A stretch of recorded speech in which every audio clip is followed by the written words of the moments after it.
तर ईव्हीएमवरून अनेक आरोप प्रत्यारोप केले जात आहेत। वाद सुरू आहे। पाहूया त्याच संदर्भातल्या टॉप 9 बातम्या। ईव्हीएम हटावसाठी दिल्लीच्या रामलीला मैदानावर काँग्रेसचं आंदोलन। भाजपवाले कधी ईव्हीएमच्या माध्यमातून मतं चोरतात तर कधी आमदार चोरतात। मल्लिकार्जुन खरगे यांची भाजपवर सडकून टीका। ईव्हीएम हॅकिंगचा दावा करणाऱ्या सय्यद सुजा विरोधात माहिती तंत्रज्ञान कायद्याअंतर्गत गुन्हा दाखल। मुंबईतील सायबर पोलिसांकडून तपासालाही सुरुवात। सोशल मीडियावरील व्हायरल व्हिडिओवर आयोगाचं स्पष्टीकरण। व्हिडिओतील दावा खोटा आणि निराधार। व्हिडिओबाबत मुंबई पोलिसात गुन्हा दाखल। निवडणूक आयोगाची माहिती।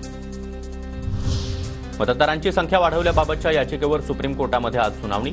मतदार केंद्रावरील किमान मतदार संख्येमध्ये वाढ करण्याच्या निवडणूक आयोगाच्या निर्णयाविरोधात याचिका।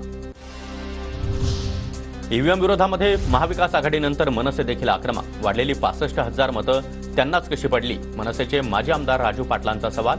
व्हीव्हीपॅट मशीनमधील मतं मोजण्यासाठी 8 लाख रुपये भरले। भाजप मागच्या दाराने आलंय आणि ईव्हीएम सोबत छेडछाड करून जिंकले। महाराष्ट्र जिंकले तर मोदींच्या चेहऱ्यावर आनंद दिसत नाही। प्रणिती शिंदेंचा भाजपवर निशाणा।